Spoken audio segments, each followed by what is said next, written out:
fala de tantas coisas, menos sobre a morte. E pensamos em tantas coisas, menos sobre a morte. Então, quando a Bíblia diz que para Deus 1000 anos é como um dia e um dia é como 1000 anos, é porque Ele não está limitado ao tempo. Ele está fora da linha do tempo. E nós estamos dentro da linha do tempo e dentro da história que Deus está escrevendo. E aí a gente se preocupa tanto com os anos, com os minutos, com os dias, com as semanas, com os meses, e o calendário nos tortura, né? Nos tortura. E alguns, quando vê os primeiros cabelos brancos, se desesperam. Nossa, está chegando a minha hora. E tem até desculpe os irmãos de idade, viu? É uma piada, mas não é com teor de ofender. Diz uma piada de mau humor, que quando a pessoa começa a andar meio corcunda, é porque a terra está chamando. Piada de mau gosto, né? A pessoa começa a andar curvada, a terra já está chamando. Mas não adianta, é uma realidade, e não dá para ficar sem falar. A morte, ela vai chegar. Ela vai chegar e vai chegar de surpresa. Para mim, para você. Talvez a gente alcance a graça de não passar por esse fenômeno que nós vamos estudar hoje. Talvez, não sabemos. Talvez a gente seja arrebatado sem experimentar a morte. Mas ninguém sabe disso. Ninguém sabe. Então, tem alguns personagens do Antigo Testamento que não experimentaram a morte. Os irmãos sabem, né? Enoque, Elias, não experimentaram a morte. Moisés experimentou a morte. Sim. Tudo leva a crer que realmente ele morreu. Deus tratou com a morte dele, só que ocultou o cadáver. Mas tem pessoas que dizem que ele não morreu, ele foi arrebatado, mas é errado essa visão. Então nós precisamos de definir a morte. Irmãos, o que é a morte? Alguém poderia dar uma ideia para nós? O que é a morte para você? Oi? Esses tempos no seminário, o professor que estava falando sobre a morte, ele disse assim: qual que é a frase que você gostaria que estivesse escrita no seu túmulo? Qual a frase que definiria a tua vida? Quem foi você em vida? Ou que comentário você gostaria que fizesse de você no momento da tua morte? Aí um lá brincou, né? Olha, eu gostaria que no meu velório alguém comentasse: eles se mexeram, eles se mexeram. Porque a gente fala, mas ninguém quer morrer. No fundo, a gente quer viver. Por quê? Porque é bom viver, irmãos. É bom viver. Na realidade, nós nascemos para morrer, né? Exatamente. A morte é um vilão. Então, está aí a primeira resposta para nós definirmos o que é morte. Eu definiria a morte o seguinte: além dela ser separação, porque o termo hebraico, grego, para ela é separação. Morte, pela etimologia da palavra, significa separação. Mas uma definição que eu daria para a morte é o primeiro efeito do pecado na nossa vida. Isso é morte. É efeito do pecado. Não é efeito da vida, é efeito do pecado. Então, realmente, a irmã Helena tem razão. Creio que no plano de Deus não havia uma elaboração para tal morte. Ela entrou como um vilão, como alguém que arromba o trinco da porta e entra sem ser convidado. Sim, consequência da queda. Então, eu definiria a morte como sendo o primeiro efeito do pecado na natureza humana. Não fosse o pecado, não haveria morte. A morte só existe como consequência do pecado. Sim. A cronologia usada lá no começo da Bíblia, lá para aqueles ancianos lá de Matusalém, Abraão, Adão, enfim, sim, é a mesma cronologia usada aqui. Boa pergunta. Não é a mesma. A Bíblia tem um problema com números, irmãos, que a gente precisaria de no mínimo 2 horas para explicar. Mas tem um problema com números. Os números não são literais, Rodriguinho. Então, esses homens de 900, 800 anos, provavelmente foi 100 e pouco, 120, 140. Então tem uma questão de enigmas nos números. O 666, número enigmático. Tem tantos outros números que são usados na Bíblia. 144.000 é número enigmático, não é literal. Os testemunhos de Jeová diziam que eram eles, 144. Aí já são mais de 2 milhões. E daí? Como é que fica a explicação dessa história, né? Nem falo mais tanto. Porque o problema é que os números na Bíblia não são exatos. A cronologia na Bíblia não tem exatidão. Tem um mais ou menos. Mesmo sendo 12 mil de cada uma das 12 tribos de Israel, mesmo assim é um número enigmático. Né? Exagerado. Não tem como. Não faz sentido. Os antropólogos, os arqueólogos, eles contestam veementemente. Impossível. Impossível. São números exorbitantes. Parece que acrescentaram uns 10 zeros depois da casa decimal. Vai morrer 2/3 dos judeus, Mas- não imaginou, né? Mas tem uma intenção por trás desses números exagerados. É demonstrar um Deus gigantesco, um Deus grandiosíssimo. Então, ao invés de pôr que ele passou 10 sobre o mar, ele roubou 1 milhão, porque Deus é tão grande, mas tão grande, o milagre foi tão grande, que daí eles aumentaram inclusive os números, para meio que forçar a uma observação da grandeza de Deus. Tem essa intenção. Os rabinos assim explicam, né? Que esse exagero nos números tem a ver com intenção de demonstrar a grandeza de Deus, a grandiosidade dele, ok? Então esses números, boa questão do Rodrigo, não são exatos, tá? Não seria uma mentira isso? Não é mentira. Essa é a intenção que eu acabei de falar. É uma intenção de enfatizar. Existe um recurso na língua portuguesa que eu acho que é hipérbole, né? Não é isso? Hipérbole é quando você, por exemplo, eu falo que o mundo inteiro está contra mim. Às vezes é 5 pessoas que estão contra mim. Eu falo, o mundo inteiro está contra mim. Mas não é verdade. Não é o mundo inteiro. São exageros nas formas, né? E esses números exagerados, eles tinham essa intenção de demonstrar que por trás daqueles feitos tem um Deus muito grande, um Deus também exagerado, né? Então não é mentira, é uma tentativa de engrandecer Deus. Tem um lado bem positivo nisso, Mas sabe? é a mesma coisa que quando Jesus fala que aquele que denunciar pai, mãe, pela obra de Deus, para seguir Jesus, herdará a vida eterna e nessa vida 100 vezes mais. Jesus não quer dizer que é 100 vezes literalmente mais. Não é literal. É uma expressão judeu, né? E Dizer muitas vezes o mais. perdoar 70 vezes 7 não é literal. O que perdoar 70 vezes 7 quer dizer, irmãos? Perdoe sempre. No infinitivo. No infinitivo, perdoe sempre. Não tem um tempo para você perdoar e outro para não perdoar. Né? O cristão deve perdoar sempre. Então 70 vezes 7 ali é só um exagero de forma, né? Mas então vamos, a dona Marta, não vamos pensar na mulher da caveira com a foice, tá? Pense em tudo, menos na caveira com a foice afiada na mão. E essa não é uma boa expressão bíblica para a morte, tá? Ela não é esse monstro todo que pintam aí, tá? Então vamos lá. Morte, estado intermediário e ressurreição são inseparáveis. Não tem como eu falar sobre a morte sem falar sobre esse estado intermediário e a ressurreição, que é o quê?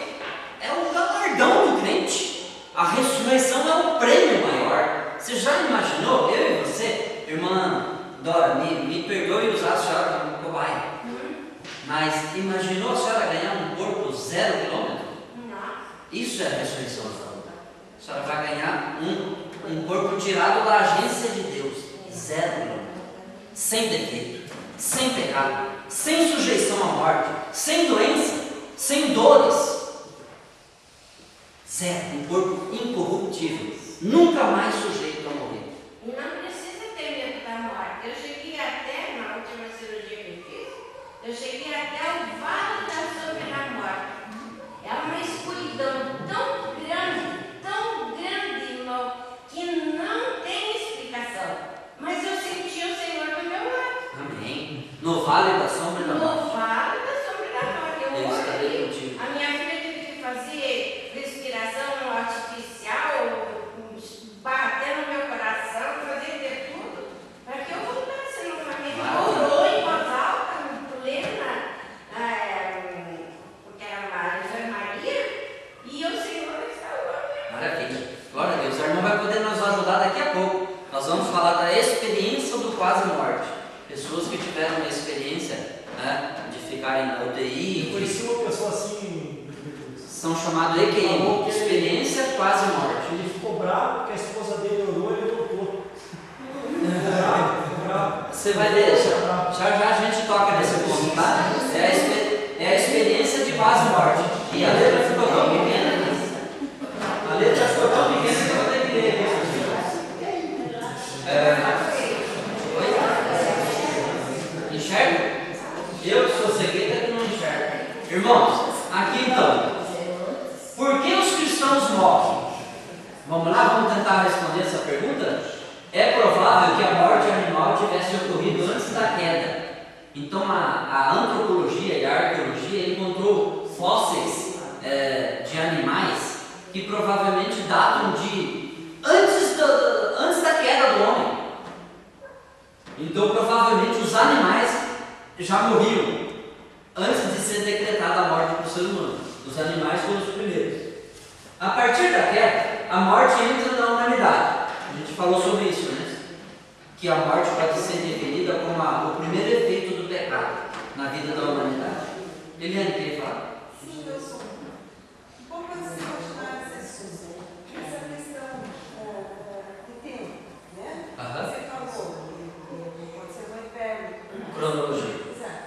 Essa questão de fósseis que aparecem nós já tivesse ocorrido antes da queda, será que também na criação, os 7 dias que a Bíblia se refere, então também pode ser exato 7 dias 24 horas, mas séculos e nossa linha do tempo pode ser muito mais tempo. Só que aí até explicaria as coisas, os antropólogos acham mais que na nossa concepção, na nossa linha do tempo, não corresponde. Não bate. Não corresponde e não bate. Perfeita colocação. Esses 7 dias da criação não são literal, nunca foram. Nunca. Nem poderia mesmo, mas por mais que Deus fosse poderoso, né? Porque o nascimento não está e não fica já no mar. Exatamente. Então essa questão,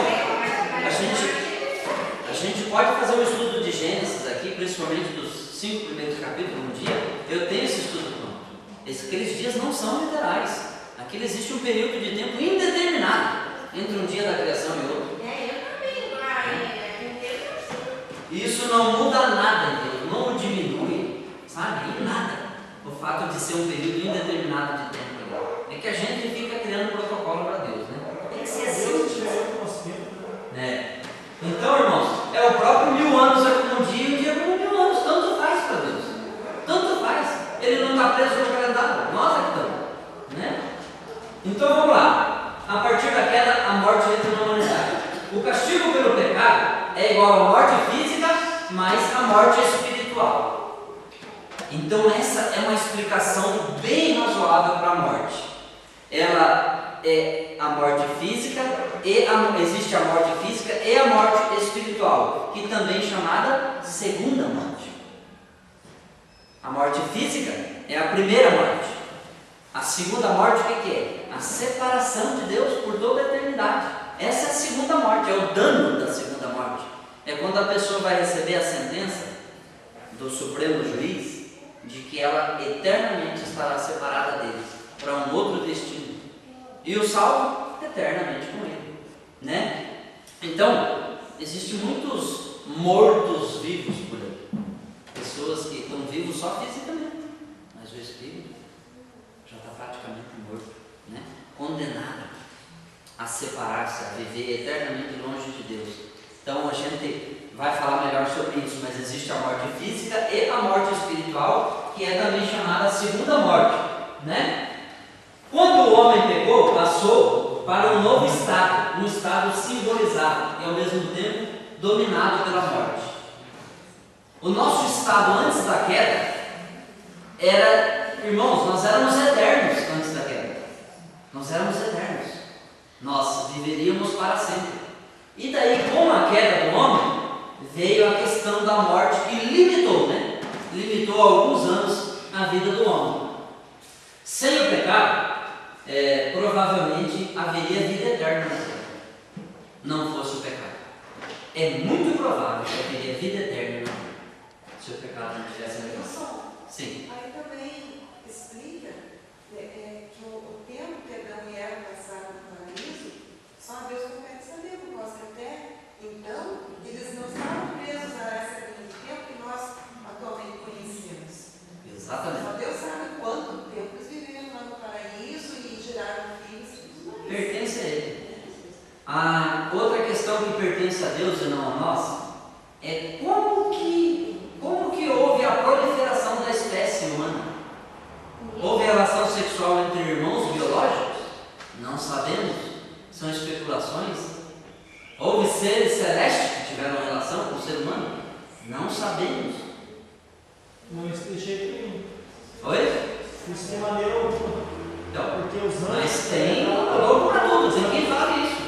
Há quem diga isso. Os anjos não têm esse tipo de sentimento. Está lá no Novo Testamento, é bem simples de compreender. Tem gente que pensa isso, mas é mais claro que houve, que os anjos jamais praticam esses atos. Mas houveram os anjos caídos, né? Exatamente.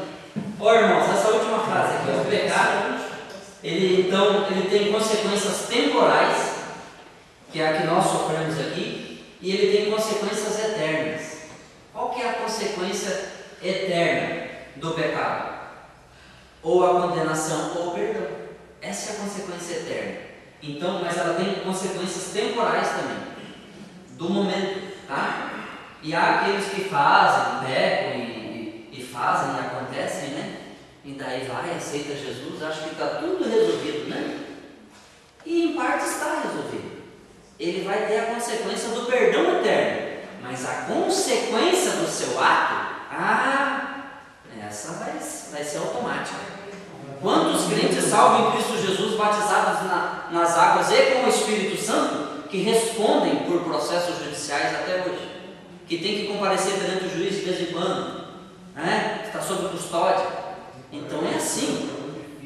A consequência do que a gente faz de errado, eu costumo dizer que quando a Bíblia diz que ele joga no mar do esquecimento, é com relação à vida eterna. Tá? O pecado que você cometeu antes de ser crente não vai te impedir de ir para a vida eterna com Deus. Mas sabe que isso fala. Não está escrito na Bíblia, nenhuma condenação há quem está em Cristo Jesus. Essa condenação diz respeito à vida eterna.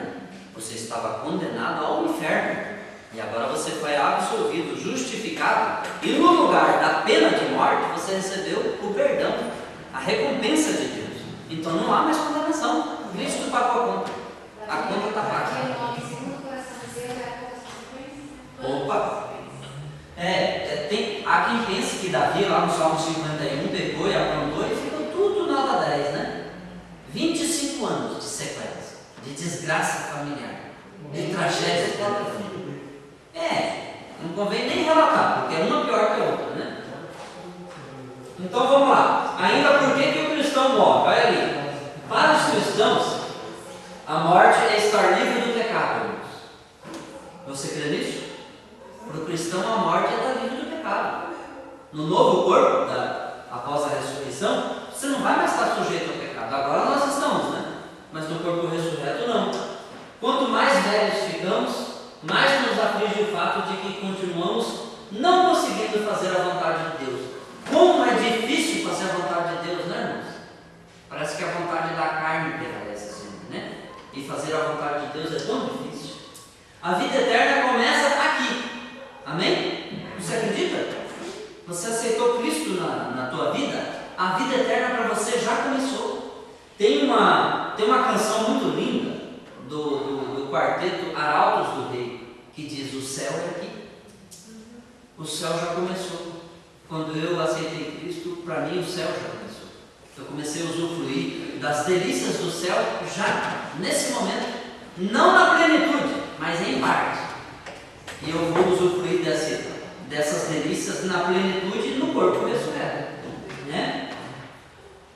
A morte, através da morte, então Deus nos mostra a nossa finitude.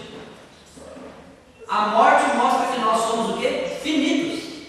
Nós não somos infinitos, nós somos finitos. Acabamos de ler o Salmo ali, 70, 80 anos, que passa disso sem cansaço. Então vai chegar um momento que essa vida terrena vai acabar. Ou seja, a vida é finita. Aqui, né? A vida terrena é finita.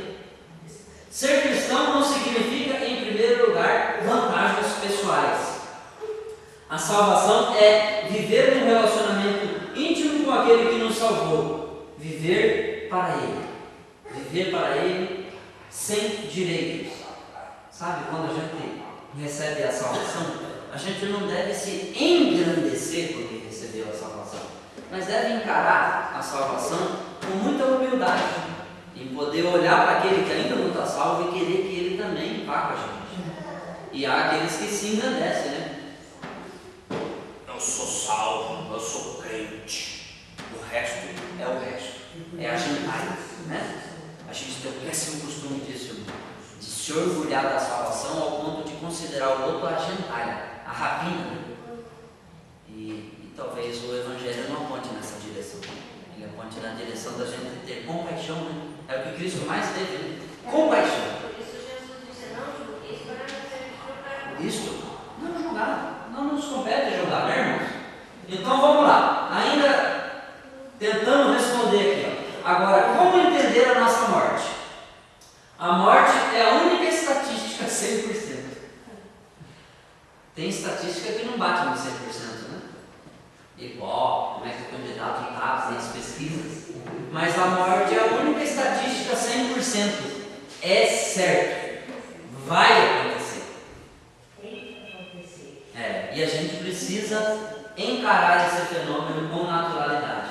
A morte, tema importante em todas as religiões. Toda religião que você imaginar, ela aborda a questão da morte. Seja de um jeito, seja de outro, seja reencarnação, seja na forma de animal, seja alcançar o nirvana no budismo, né? Alcançar o nirvana, o estágio mais alcançado, mas toda religião se remete à morte, fala da questão da morte. Então a morte ela é comum em todas as religiões, tá, irmãos? Para os cristãos a morte não é o fim, amém? Você crê nisso? Tá bom. Para os incrédulos é o fim de qualquer coisa. Se para o cristão a morte não é o fim, para o incrédulo é o fim de tudo. Tudo acaba com a morte para o incrédulo. Por quê? Porque a alma dele não está ancorada na esperança que é Cristo. Cristo, o escritor aos Hebreus, diz que é a âncora. A esperança em Cristo é a âncora da nossa alma. É onde a nossa alma está segura, ancorada, na certeza de que nós vamos viver com Ele. Amém? A morte traz dor.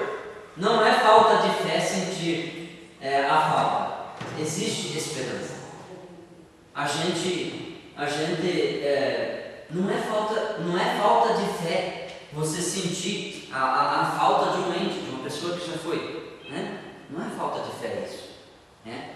A gente depois eu vou colocar um estudo de uma alemã que ela criou 4 fases no pós-morte, né? A pessoa que tem um ente querido falecido, a primeira fase é a fase da não aceitação, da negação. A pessoa nega. Imagina uma cena, você recebendo uma ligação que um parente de primeiro grau teu faleceu, um filho. Primeira coisa, você vai negar. Você vai negar. Não, isso não pode ser verdade. Tem um engano nessa ligação, né? Aí, segundo essa estudiosa, tem a segunda fase, que é a revolta. Depois que constatou que aconteceu mesmo, meu filho está morto. Aí a pessoa bate uma revolta dentro dela e às vezes ela sente raiva até de Deus, até do Criador. E isso é uma limitação humana. Está dentro da limitação humana, sentir raiva de Deus, porque levou um ente querido seu muito próximo. Depois, segundo essa estudiosa, vem a fase da depressão. Primeiro a pessoa nega, depois fica com raiva, depois cai em depressão. Chora que as lágrimas parecem não ter mais fim. E por último, o 4º estágio, segundo ela, é a aceitação. A pessoa faz o velório do falecido, né? Tem pessoas que demoram 10 anos para fazer o velório do parente. Eu conheço um caso. Colega nossa do seminário diz que a mãe dela perdeu uma criancinha de 1 mês de idade. Perdeu a criança. E todo o aniversário que essa criança iria fazer é essa mãe ia lá no túmulo e chorava de inundar o túmulo. Por 10 anos ela fez isso. A colega minha de seminário, a Ângela, ela já veio aqui, inclusive, ensinar aqui nessa igreja, Ângela Matel. Ela disse que não aguentava mais ver aquela tortura da mãe, pela questão não resolvida, da morte da filha. E aí um dia ela falou: mãe, eu quero ir no 11º aniversário que a menina falecida estaria fazendo, a mãe lá foi com flores e jarros pro túmulo. E passava o dia inteiro, ia às 7 da manhã e voltava às 7 da noite para casa. Passava 12 horas chorando no túmulo. E a Ângela, incomodada com aquilo, falou: mãe, eu posso ir com a senhora? E lá, diante do túmulo, a Ângela falou: eu gostaria de fazer uma oração pela senhora e para a gente fazer o sepultamento da minha irmã, fazer o sepultamento definitivo. E orou e pediu ao Espírito de Deus que trabalhasse na vida da mãe dela de forma que aquela questão fosse resolvida naquele momento e que ela não chorasse mais, não derramasse mais lágrimas. E está indo no 3º ou 4º ano que a mãe não chora mais na data que seria o aniversário da falecida. Por quê? Porque ela fez o sepultamento da criança. Talvez nos 9, 10 anos anteriores ela não tinha sepultado ainda. Ela estava com aquela questão por resolver no coração. E aí naquele momento ali que ela deixou o Espírito Santo trabalhar na vida dela, talvez a ferida cicatrizou, né? A ferida cicatrizou. E ela disse que a mãe não mais chorou. E foi uma vitória muito grande dentro da família. Então assim, é normal sentir falta, é normal chorar esse ente querido, não é falta de fé não, é uma fragilidade humana mesmo, tá, irmãos? Jó, capítulo 11, do verso 33 ao 40, João, né? Jesus sentiu ira profunda por causa das consequências do pecado. Jesus ficou irado com a questão da morte. João 11, do 33 ao 40. Não sabemos o que ocorre nos últimos momentos. Alguém sabe o que ocorre nos últimos momentos? Geralmente ninguém voltou para falar como é que é, né? A gente vai falar sobre as experiências do quase morte, mas ainda não é a morte. Foi o quase, né? Agora, ninguém morreu e voltou para contar a história de como que é exatamente esse processo. A morte não fazia parte do plano inicial de Deus, aquilo que a gente acabou de falar, conforme Romanos, Escritura Romanos, né? E eu coloquei aqui que há vivos mortos e mortos vivos, né? Há pessoas que só o físico está vivo, mas o espírito já morreu há muito. Então, moribundo é a palavra mais apropriada, né? Mortos vivos. Oi. Geralmente, quando a pessoa não tem Jesus perto do perigo, a vontade deles, assim, grande, é de procurar conversar. Sim. Aí eu tenho muito cuidado já com o espiritismo. Sim. Que aconteceu com a minha irmã me perdeu, fez caso isso. Minha irmã ia dormia dentro do. Passava horas ela dentro do mundo do meu sobrinho, ela fez uma casa. E lá ela ficava deitada, para o Chico Xavier, para conversar com ele. Aí Satanás ela colocou tudo, né? Estava com meu irmão, meu pai, e todo mundo ria, até eu ri também. Enquanto Jesus vem assim para mudar com esse quadro, meu Deus. É a questão que precisa ser resolvida. Agora as pessoas começam a falar assim: mas falar com Deus olhando para a gente aqui agora. Mas o inimigo pega essas brechas aí da fragilidade da gente diante da morte, às vezes para enganar aqueles que não conhecem o Evangelho. Por exemplo, as pessoas que iam no Chico Xavier receber cartas psicografadas do seu ente querido falecido no passado, aquilo ali é o diabo torturando ainda mais a pessoa, usado pelo espírito imundo para torturar a pessoa dentro da fragilidade dela, porque a morte nos fragiliza, a gente se sensibiliza diante da realidade da morte, né? E o inimigo usa isso como brecha. Por isso que a gente tem que resolver a questão: sepulta o defunto no dia do velório e no dia do enterro. Enterra realmente, não deixa umas fagulhas não. Precisa ser resolvido. Isso para o judeu é bastante tranquilo, para nós é difícil. Mas o judeu, essa é uma questão já resolvida. Fica chorando não. Nem no dia seguinte não chora mais. Mas existia uma tradição que nos 3 dias poderia o morto ressuscitar. Por isso, segundo os estudiosos, Jesus chegou no 4º dia, o Lázaro cheirava mal. Você sabe quem que é algumas? Já viram falar das carpideiras? Quem eram as carpideiras?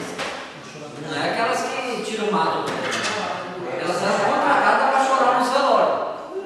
De tanto que o judeu não tem o costume de chorar em velório. Eles não choram. Mas aqui na morte de Lázaro não consta que já era o 4º dia, lembrando, Marta e Maria estavam chorando e sendo consoladas pelas pessoas. Tanto que quando Marta e Maria saíram, eles pensaram que elas iam chorar no sepulcro. Sim. Não, de fato, não é regra, né?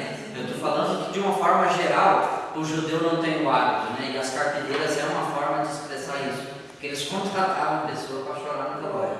Mas tem os episódios de pessoas que sentiram esse tempo. Jesus, né?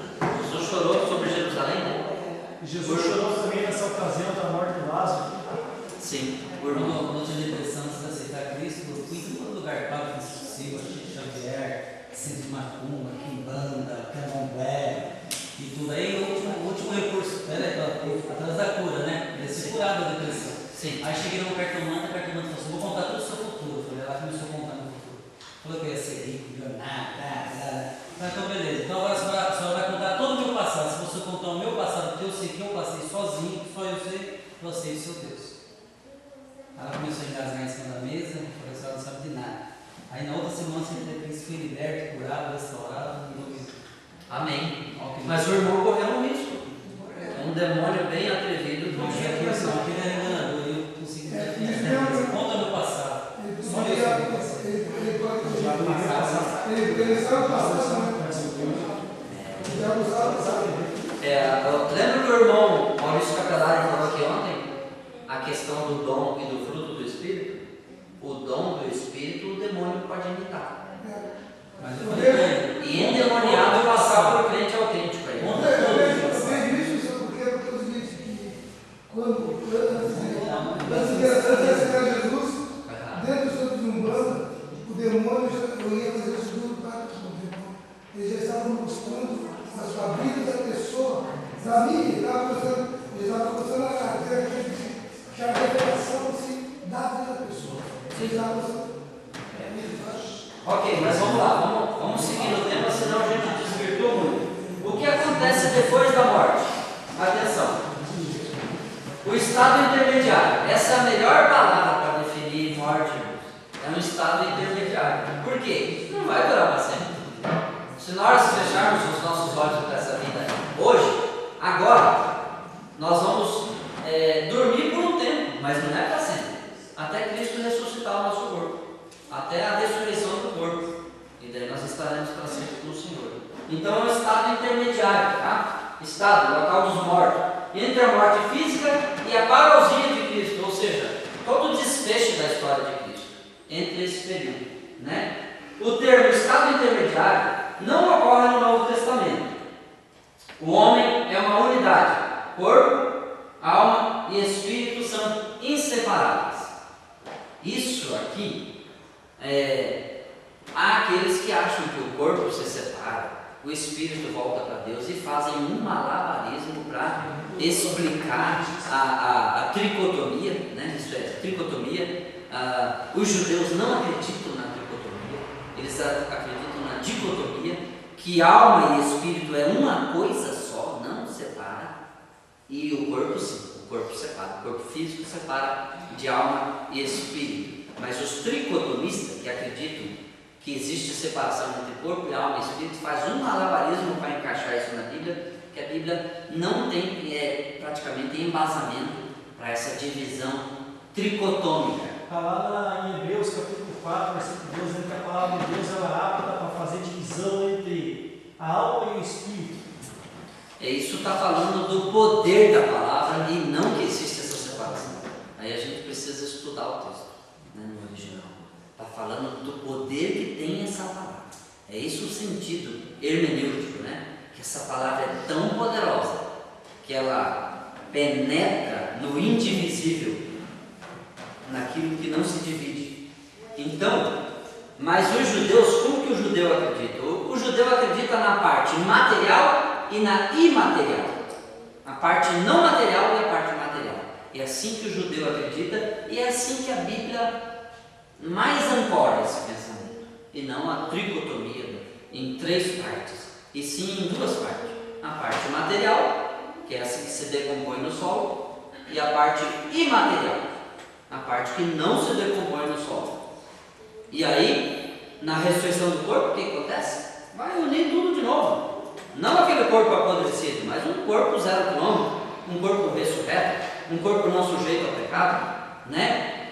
E como o corpo de Cristo ressurreto, né? Que ele é literalmente como um fantasma, né? Passava por essa parede, passava por aquela, né? Andava sobre o mar, e lá sobre o mar não era fantasma, mas eles acharam que era, né? Mas o corpo ressurreto, ele não está sujeito à matéria. O que está sujeito à matéria é o corpo material. Apesar de poder de se materializar, né? Sim. Porque, inclusive, Jesus, quando Comeu um peixinho, comeu, foi tocado, depois de ressurreto. Bem lembrado. Bem lembrado. Isso tem esse poder, né? Apesar de ser um corpo incorruptível, ele, apesar de ser mais espírito do que matéria, mas ele tem o poder de se materializar. eu acredito que ali, irmã, a intenção foi provar a realidade da ressurreição. Eu realmente voltei da morte, né? Sou tão real que vou comer com vocês. Mas não que seja uma regra, né? A gente pode criar uma doutrina, né?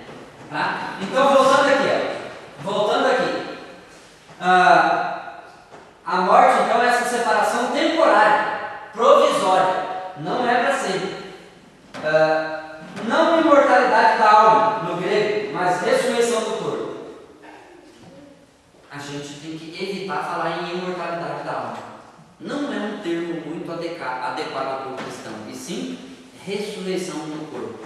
O que isso muda? Muda tudo. É a teologia paulina, baseada na ressurreição do corpo, não na imortalidade da alma. Na questão da imortalidade da alma tinha muito gnosticismo, muito ebionismo, muitas fontes gnósticas que batiam em cima da imortalidade da alma. Aí o apóstolo Paulo preferiu o quê? Ressurreição do corpo. Vocês vão receber um corpo novo. E daí quando a gente pensa na ressurreição do corpo, não tem como a gente ficar fazendo separação. O espírito vai para um lugar, a alma vai para o outro, o corpo vai para o outro. Porque o ser humano é um ser completo. E ele só é completo, corpo, alma e espírito. Ele só é completo com essa unidade das partes. Senão ele é um ser incompleto. Então, quando o apóstolo Paulo defende a teologia da ressurreição do corpo, é o todo do ser. É o meu ser completo. É o teu ser completo. Corpo, alma e espírito. Né? Não o corpo decomposto, mas o corpo novo, ressurreto, né? O corpo incorruptível. Apesar de que eu estou pensando bem, a alma, na verdade, a alma e o espírito, apesar da morte, eles não deixam de existir. Não. Né? De forma? De certa forma, eles são imortais. Porque eles não deixam de existir. Assim como o nosso corpo, que é mortal, apodrece, se consome, mas a alma e o espírito, eles continuam existindo. Sim, mas veja, toda a teologia de Paulo ela vai apontar o corpo. Não separe o corpo desse negócio. Não fique só no espírito e alma. O corpo faz parte. É isso que Paulo está defendendo. Então, ressurreição do corpo é o termo preferido de Paulo. Em todas as epístolas ele vai falar de ressurreição do corpo e não de imortalidade da alma. Embora. É mais palpável também. Sim. Quando eles falam assim que é necessário porque é irrepetível se revista em incorruptibilidade. Sim. Essa aí é uma base para que o corpo também possa ser. Eu, quando era mais nova, porque sempre que você fala que o corpo apodrece, que a carne apodrece, e eu às vezes perguntava para o Senhor, mas apodrecer, eu queria saber como que é esse apodrecer, porque você mora bem tranquilo, quando você come a carne, e fica lá, porque nem a gente sabe que uma decomposição completa. Mas aconteceu uma coisa na minha família, o meu irmão perdeu o filho dele com 1 ano e 9 meses,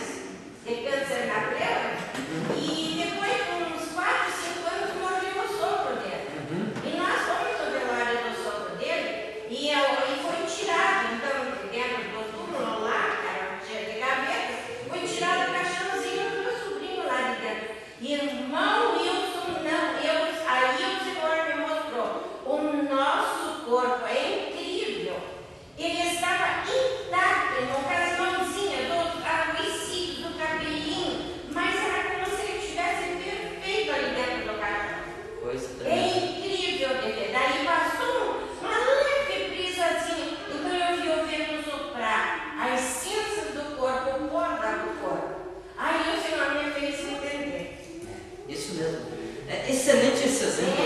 Eu ia citar esse exemplo que a irmã falou. O cristão que é cremado, por exemplo. Se eu não acreditar na ressurreição do corpo, o que acontece com o cristão que teve o corpo cremado? Não vai ter corpo ressurreto? Claro que vai. Claro que vai. Né? Aquelas cinzas ali se foram, mas o Senhor tem um corpo novo, né? Que vai dar forma.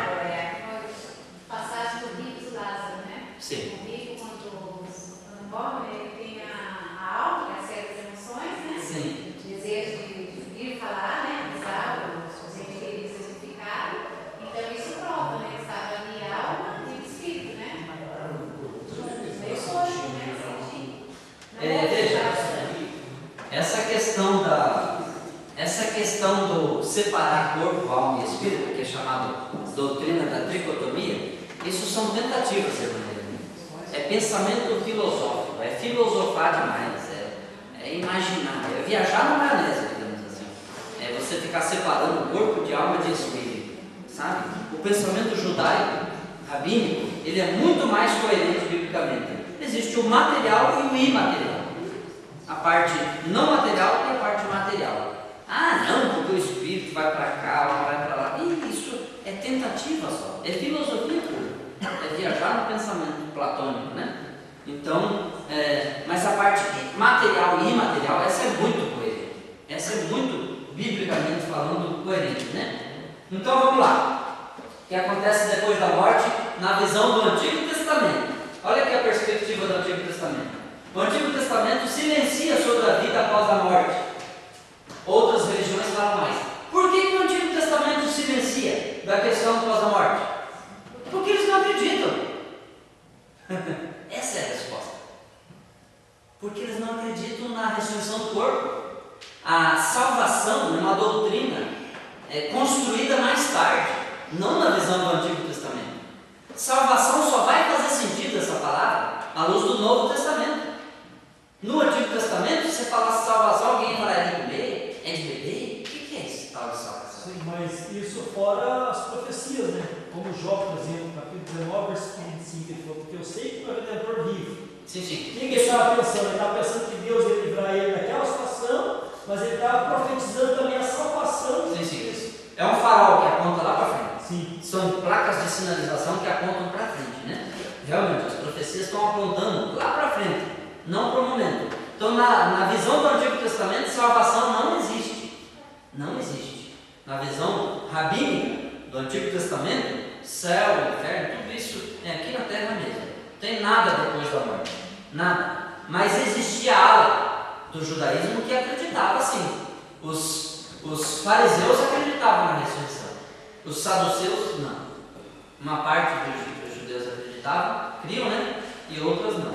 Tá? O Salomão falou no livro de Eclesiastes, tudo que vier da mão faça conforme as tuas forças, porque para onde você vai não tem ciência, não tem mais isso, não tem mais aquilo.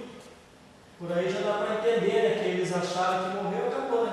Olha que interessante esse quarto ponto aqui. O Antigo Testamento não ensina, mas também não nega a vida após a morte. Não ensina, mas não nega. Entendeu? Por quê? Porque não tem a doutrina da salvação desenvolvida, da ressurreição do corpo, da vida eterna. Não tem. Isso vai ser construído mais tarde.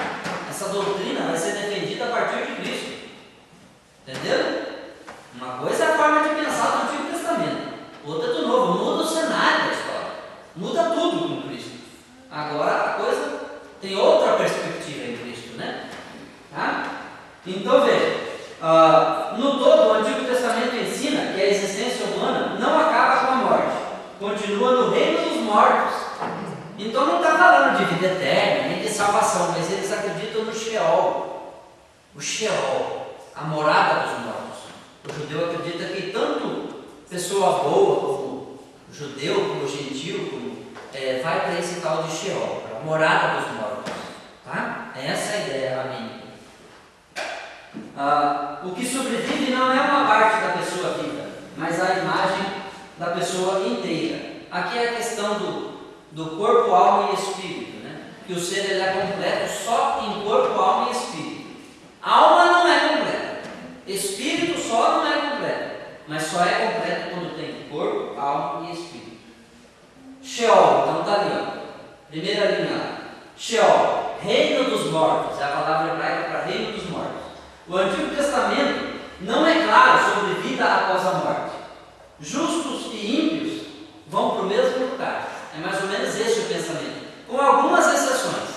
Mas no pensamento rabínico, judaico, à luz do Antigo Testamento, as pessoas iam para o mesmo lugar quando morriam. Todos. Tá? Mas havia uma divisão, né? Oi? Havia uma divisão. Qual? Durante a vida se separaram.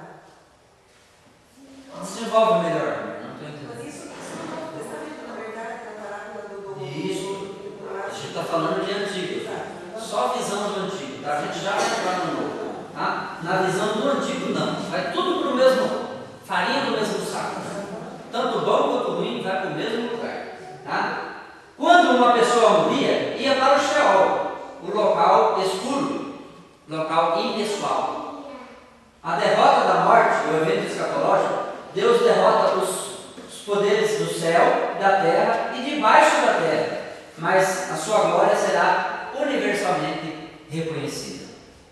Aqui muda o cenário da história, né? Aqui entra o plano de salvação, em que Deus, através de Cristo, vence os poderes da morte. Vence. A morte foi vencida. Ela não é mais a caveira com uma foice na mão. Ela foi vencida, derrotada. E agora aquele que está em Cristo, ele tem a esperança da vida eterna, de viver eternamente. Não está mais limitado à morte, né? Sim. Uma rápida pergunta em relação ainda à salvação. O último verso do Salmo ele disse: dar-lhe-ei abundância de dias e lhe mostrarei a minha salvação. NVI, por exemplo, vida longa eu lhe darei e lhe mostrarei a minha salvação. De que forma eles imaginavam essa salvação? A redenção do Messias com a espada na mão, em cima do cavalo? A salvação no Antigo Testamento, ela não é, a doutrina não é desenvolvida. Você pegou NVI, né? NVI. Se você pegar um texto original, não vai estar a palavra salvação. Pode ter certeza. Entendeu? Vai ter uma outra coisa. Vai ter outra equivalência. Por que a doutrina da salvação não é desenvolvida? Agora, existem as palavras proféticas. Mas aqui, presbítero, aqui eu dar-lhe abundância de dias e lhe mostrarei a minha salvação. O salmista estava se referindo à abundância de dias. Viver bastante. Exatamente. Viver bastante. Quem sabe a salvação eles estivessem mais importando livramento. Nem tanto salvação dizia assim da alma, Ele fala do livramento. mas quando nós mais importando livramento que propriamente salvação. Para o judeu, sabe o que significa o melhor favor de Deus? Para o judeu? Para nós é salvação. Né? Para o judeu, sabe o que é? Viver bastante, irmão. Viver bastante. Ficar velhinho. E encher a casa de filho. Filho para todo lado. De penca, de dúzia. Isso é sinal da bênção de Deus para o judeu. Viver bastante. Porque Davi ele orava muito, né? Quando ele salmos, a maioria é oração. Sim. E cada vez que ele estava em perigo, ele orava. Sim. Ele passava por N situações. E pode ser isso mesmo. Vou passar para o próximo, senão nós não vamos concluir. A questão da ressurreição no Antigo Testamento. Vamos lá. Jó esperava ver Deus depois da morte. No texto de Jó, Jó esperava ver Deus depois da morte. Então, embora não tenha uma doutrina de salvação, ressurreição, nada, Jó esperava ver Deus depois da sua morte. Enoque e Elias não morreram.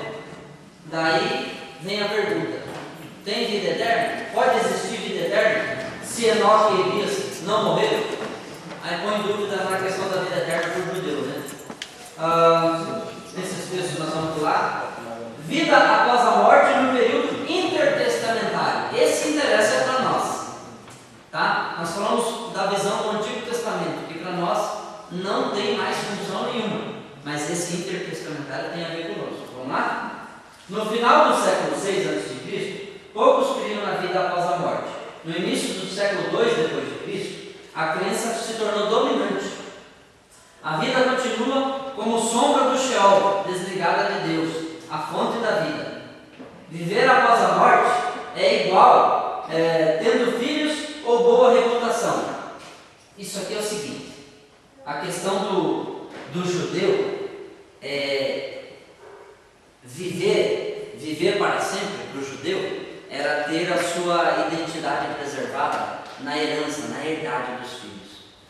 Então, quando você pega os textos, principalmente Mateus, que escreve para judeu, você vai ver como que a genealogia é rica.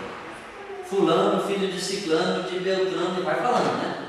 Porque para o judeu, essa questão de viver eternamente, eu vou viver eternamente depois que eu bater com as 10, na vida do meu filho. Ele vai ser a minha imagem. Ele vai dar continuidade, posteridade à minha geração. Então era mais ou menos essa a visão. Tanto que quando morria o marido e não deixaram filhos, o cunhado era obrigado a possuir a esposa, primeiro filho, levar o nome do primeiro marido dela para preservar a descendência. A identidade. Isso é a lei do levirato, se chama. Bem lembrado. Então, para o judeu era mais ou menos isso. Vamos lá. Sheol, essa palavra é interessante. Lugar escuro e triste, sem esperança, um monstro insaciável. O ímpio e o piedoso vão para este lugar. Isso é na visão judaica, ainda, tá? Mais tarde surge a visão do julgamento final. O Sheol se torna o estado intermediário no período intertestamentário. Separação entre justos e ímpios. Essa separação vai começar a ser feita então mais tarde. Se ela não era feita antes, se tanto o justo quanto o ímpio ia para o mesmo lugar, para a morada dos mortos, no Sheol, mais tarde, no período intertestamentário, essa ideia de separação vai começar a surgir. Tá? E aí então, justos vão para o paraíso como recompensa e o ímpio vai para o Sheol como punição. Tá? Ideia clara de céu e inferno.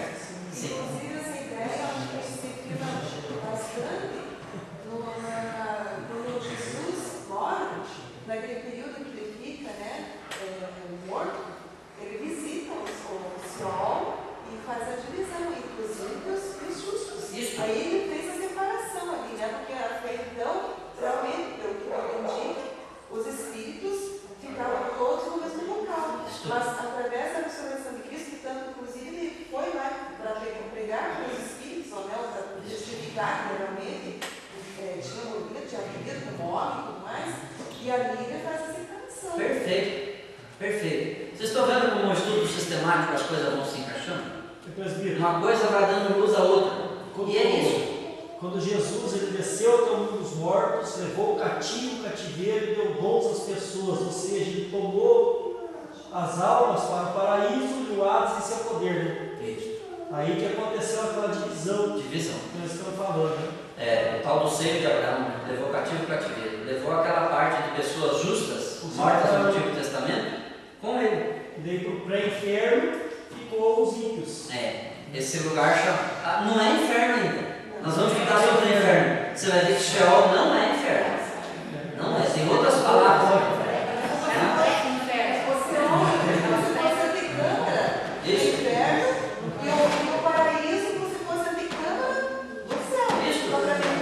Pré-céu e pré-inferno. Mas então, quando o texto bíblico diz que Cristo desceu à mansão dos mortos, ao mundo dos mortos, Cristo desceu. O credo apostólico, lá do catolicismo, ele fala que Jesus, ao terceiro dia, desceu ao inferno, e levou cativo o cativeiro. É o credo apostólico, é uma das bases da fé cristã, é que Cristo desceu à morada dos mortos e fez separação entre justos e ímpios. Tá? Hades, outra palavra interessante do Novo Testamento. Esse é o pré-inferno. Hades é uma equivalente do Sheol. Equivalente, é sinônimo, Reino dos mortos, olha lá. Lucas 16, o rico e Lázaro estavam no Hades. Rico e Lázaro estavam no Hades, o Senhor sabe livrar os piedosos da provação e manter em castigo os ímpios para o dia do juízo, 2 Pedro 2 e 9.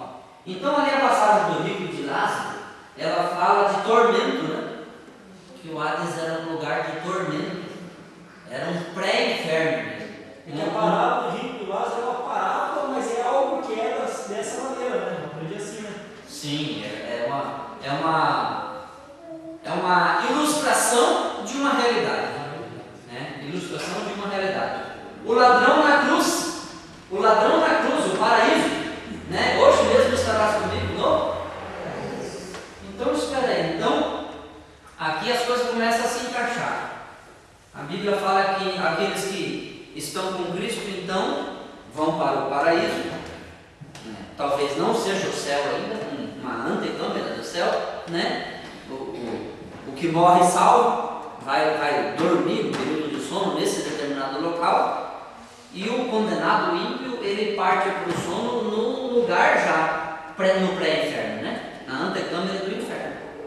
Então, a visão é mais ou menos essa, que a pessoa que morre não salva, ela vai dormir num determinado local, e o que morre salvo vai dormir num outro local distinto, separado, para depois, quando Cristo vir, passar pela ressurreição, receber corpo novo, receber o ímpio a sentença de morte, separação eterna, e o justo, o salvo em Cristo, receber o prêmio eterno. Sim. Quando você usa essa palavra, dormir, você quer dizer que eles estão inconscientes? Período de inconsciência. Nós já vamos chegar lá. Nós vamos abordar isso aí, tá? Questão do sono da alma. Nem todos nós dormiremos, mas todos nós seremos transformados. Então, dormir significa morte. É uma palavra para se referir à morte, né? Segundo a Coríntios, ali, ó, 5, 6 a 8, portanto, temos sempre a confiança, sabemos que enquanto estamos no corpo, estamos longe do Senhor, porque vivemos por fé e não pelo que vemos.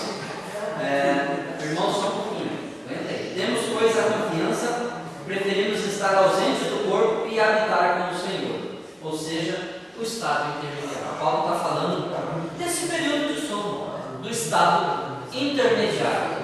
Então, morte é o mesmo que sono, morte é um estado intermediário, temporário, que não vai durar para sempre, ok? A comunhão com Cristo após a morte é mais intensa do que na vida. Estar com o Senhor, né, estar com o Senhor após a morte, isso é muito mais intenso que a vida na terra, né? Muito mais. É ou não é? Vai ser muito melhor estar para sempre com Ele, sem se preocupar com o tempo, nunca mais vai acabar, né? A morte, então, ela é imediata na presença do Senhor. A maioria das pessoas cria na ressurreição, na época de Cristo.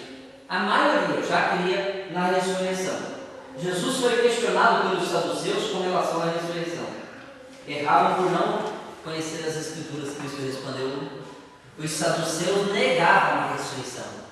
E aí Cristo usou essa expressão: errais por não conhecer as Escrituras. Aqueles que não acreditam na ressurreição é porque não conhecem a Bíblia. Porque toda a Bíblia, todo o Novo Testamento é ancorado na ressurreição, irmãos.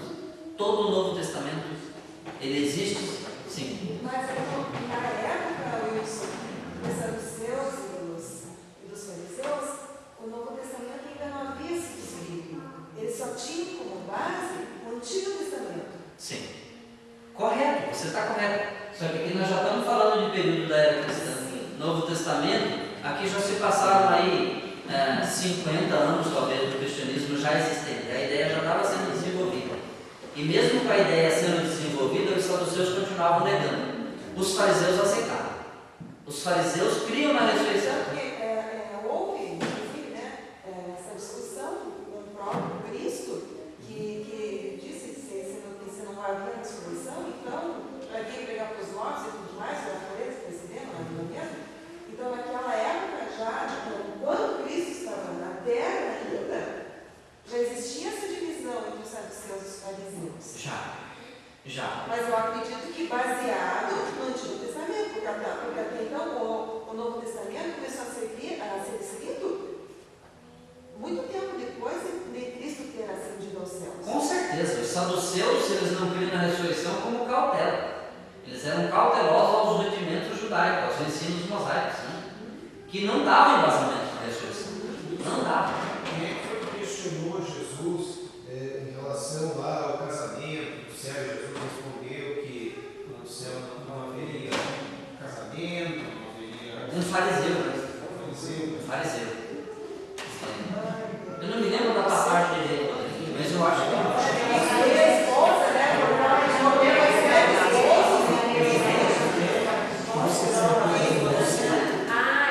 Mas eu achei esse pergunta.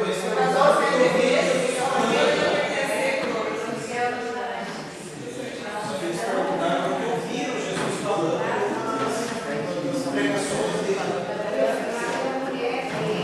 E outra, porque eles perguntaram. isso aí foram os sacerdotes que tentaram pegar Cristo numa charadinha. Agora nós vamos pegar ele. Agora nós vamos encurralar ele. E eles usaram a lei do levirato do Antigo Testamento. Entendeu? Aí Jesus falou que lá não se casa nem se dá em casamento, né? Essa foi a resposta. Perguntei onde. Eles tentaram encurralar Cristo, como várias outras situações, né? Aqui, irmãos, há níveis diferentes de ressurreição. A primeira ressurreição, então, a retomada de uma vida física que tinha sido removida pela morte. Essa é a primeira ressurreição. A ressurreição do corpo. É uma vida física que foi interrompida e agora é devolvida. Ressurreição é isso. Tá? Tem os textos bíblicos ali para não parar. Transformação. Aí tem o texto de 1 Coríntios 15:50. Já que carne e sangue não podem herdar o reino de Deus, os cristãos ressuscitarão incorruptíveis, ou seja, transformados. É outra coisa que faz parte, é outra ressurreição. É a transformação do corpo corruptível num corpo incorruptível, né? 0 quilômetro, tirado da agência de Deus. E tem a terceira ressurreição, terceira fase da ressurreição, melhor dizendo, exaltação. É quando nós estaremos na presença de Cristo, nas bodas do Cordeiro. É um momento de exaltação, irmãos. O cristão é ressuscitado da morte espiritual para a nova vida nas esferas celestiais, para desfrutar das delícias que Deus preparou para sempre. Essa é a melhor fase da ressurreição, é a exaltação, quando nós estaremos para sempre com o Senhor, face a face, né? Diz o texto bíblico. Ressurreição, então, é a nova vida permanente na presença de Deus. Não é a revitalização do corpo, mas emergência da pessoa na esfera da morte em um estado corporal transformado. É receber um corpo novo, né? A ideia do purgatório. Nós não podíamos falar de morte sem falar de purgatório. E não é lugar de purga, não. É uma doutrina basicamente católica, né? Desenvolvida no catolicismo, que falava que os mortos eram julgados imediatamente para determinar o seu destino. Os impenitentes, aqueles que cometiam os maiores pecados, então, que tinha a destruição do amor e tal, eles tinham a sua condenação, né? Aqueles que não eram batizados, eles iam direto para o inferno. Essa é a crença. Os penitentes, ou seja, aqueles que guardam as penitências, os ritos católicos, vão imediatamente para o céu. Aí tem aqueles penitentes, mas com algumas culpas. Então você está vendo que tem mais ou menos, tem o todo perdido e tem o salvo, né? Os penitentes com culpa no cartório, eles então vão para o purgatório. É aquela pessoa que morreu em cima do muro, sem decidir se eu vou para lá ou para cá. A crença do purgatório, que graças a Deus, irmãos, um Papa destruiu essa doutrina. Um dos Papas destruiu o dogma do purgatório. Ele não existe mais. Foi o Joseph Ratzinger, o antecessor desse atual. Ele baixou uma bula papal dizendo: o dogma do purgatório não é mais necessário. Desconstruir essa doutrina. Ainda bem, né? Porque lá no purgatório, segundo a crença católica, a pessoa tinha a segunda chance. Tinha chance depois da morte. Mesmo que ela não foi uma pessoa totalmente má, nem totalmente boa, daí lá no purgatório, pelas penitências dos parentes vivos, acender vela, missa de sétimo dia e uma série de outros ritos e boas ações daqueles parentes vivos, a pessoa alcança a graça lá do outro lado. Uma crença perigosa, né? Vocês continuam fazendo Na prática continua, mas o Papa antecessor do atual acabou com essa doutrina.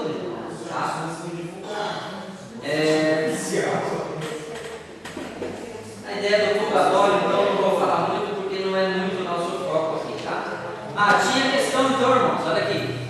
A questão então é que as orações dos vivos eram necessárias para a ressurreição daquelas pessoas que partiram sem destino para o outro lado, né? Aí essas pessoas são confortadas com a ideia de que Deus permite dar uma segunda chance para a pessoa que morre condenada, certo? Preocupação com as crianças. Crianças que morreram sem ser batizadas. Agostinho, Santo Agostinho, ele desenvolveu a crença do pecado original. Que o pecado original ele só é eliminado através do batismo nas águas. Através do batizado da criança é que ela recebe o apagar daquele pecado original que vem lá de Adão. E aí o purgatório foi desenvolvido. A doutrina nem é tão máxima. Pensando talvez nas crianças que morreram sem ser batizadas, ou índios que nunca ouviram falar do Evangelho nem de Cristo, que morreram lá no meio do mato sem ser evangelizados. A doutrina do purgatório foi elaborada mais ou menos pensando nessas pessoas que não tiveram oportunidade em vida de receber os ritos sacros do batismo, da cerimônia e de ouvir o Evangelho de Deus. Foi mais ou menos. A ideia é boa, irmã. Embora seja errada, mas é uma ideia amorosa, sabia? Do purgatório? Uma ideia amorosa. Aí tem a questão do limbo também. O limbo era só para o caso das pessoas que não ouviram falar do Evangelho e nem as crianças. E daí desculpe, irmãos, deixa eu corrigir o que eu acabei de falar. O que o Papa eliminou é a doutrina do limbo e não do purgatório. A do purgatório, eu confundi aqui, fazendo uma correção, delete o que eu falei. O purgatório, a doutrina do purgatório continua a existir, é o limbo que foi eliminado. Esse Papa aí, José Ratzinger, ele aboliu a doutrina do limbo, que era um outro local onde as crianças e quem não ouviu falar do Evangelho. Tá? Semelhante com o purgatório, mas... Agora sim, o sono da alma. O sono da alma. O termo sono é usado para indicar a morte, cessação do estado de consciência. Ó, tá vendo? Cessação do estado de consciência. Um estado consciente entre a morte e a ressurreição antecipa o juízo do último dia. Essa é uma ideia. Após a morte física, a alma ficaria em estado inconsciente até a ressurreição. Estado de inconsciência. A parábola do rico e Lázaro mostra o contrário, que lá havia consciência, né? Então aí é um osso duro de roer, como diz. E também no Apocalipse diz, né, que a alma dos justos chora debaixo do trono de Deus, dizendo: até quando, Senhor, tu não farás justiça? Então aí também realmente é um ponto de interrogação bem grande. Sim. Nem todas as coisas Deus nos revela também.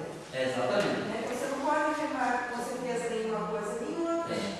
Não tem uma doutrina bem desenvolvida a questão da consciência ou inconsciência, né? Tem alguns livros que eu já li a respeito de pessoas que passaram por essa experiência quase morte, né? Que inclusive pastores e tudo mais, e que contam que lá no céu as pessoas estão conscientes. Nessa antessala do céu, sabe? Não estamos em estado assim, a alma não, o espírito não está dormindo. Mas daí foi em xeque a ideia do gozo eterno. Como que você vai desfrutar de uma alegria eterna sabendo que um parente teu não está lá? De certa forma, eu li um livro e eu achei que, sabe? Que tinha, que passou, que ele descreve assim, a passagem dele que ele passou pelo túnel escuro, que é realmente uma habitação da morte, que é extremamente escuro, mas que chega no determinado local que ainda tem consciência das coisas aqui da Terra. Mas passando por um outro lugar determinado, é como se fosse apagado as coisas, a consciência aqui da Terra, sabe? Aí faz sentido. Sabe? E ele deixa, e ali realmente é um gozo, uma alegria. Talvez não seja como Deus tem preparado o céu na sua plenitude, para quando ele chegar realmente, os cordeiros e tudo mais, no céu, mas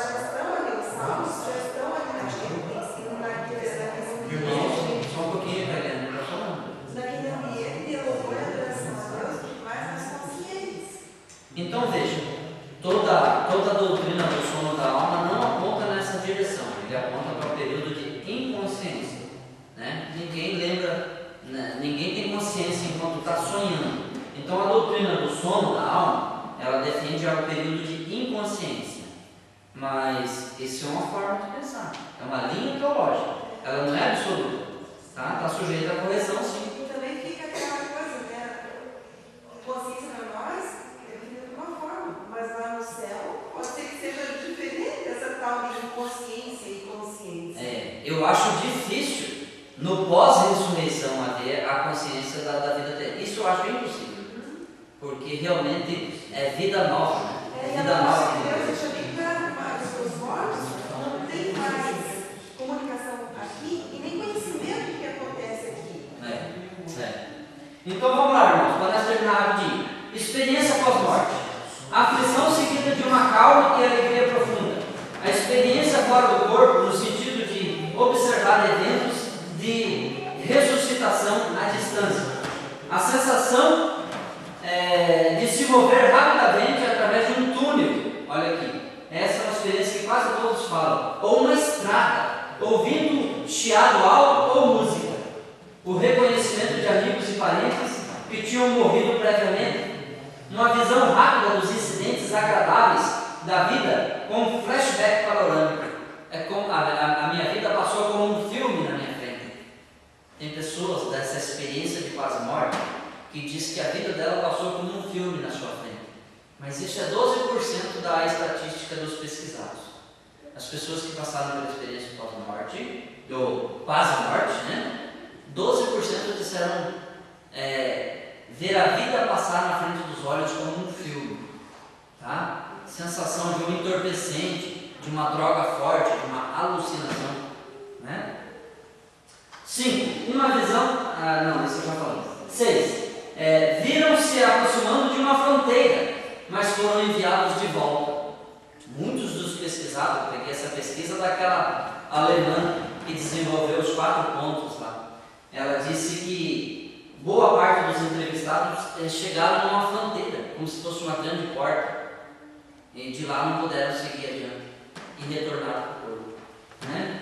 Sentimento de tristeza e desapontamento por ter que retornar de uma experiência tão maravilhosa.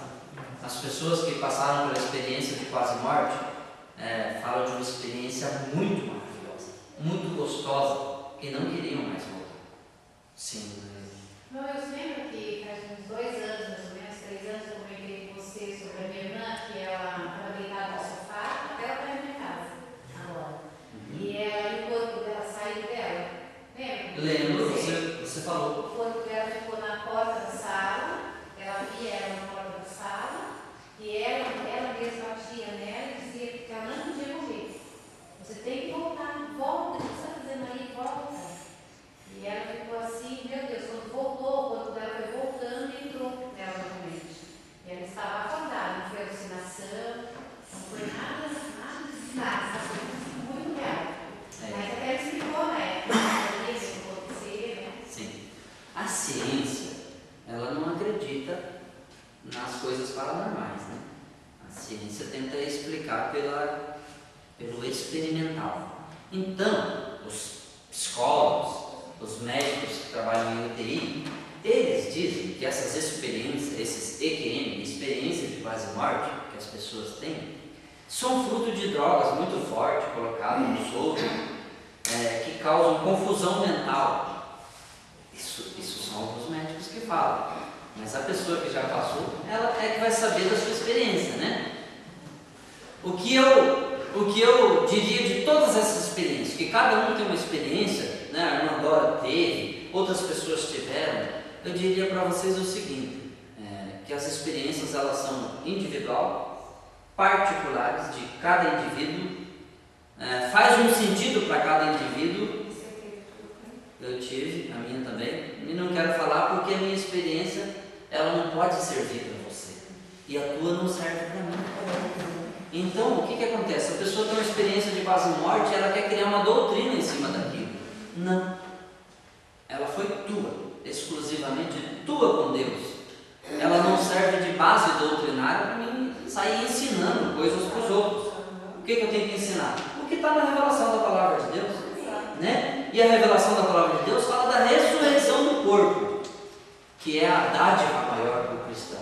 Nós teremos corpos novos, ressurretos, não sujeitos ao pecado nem à morte mais.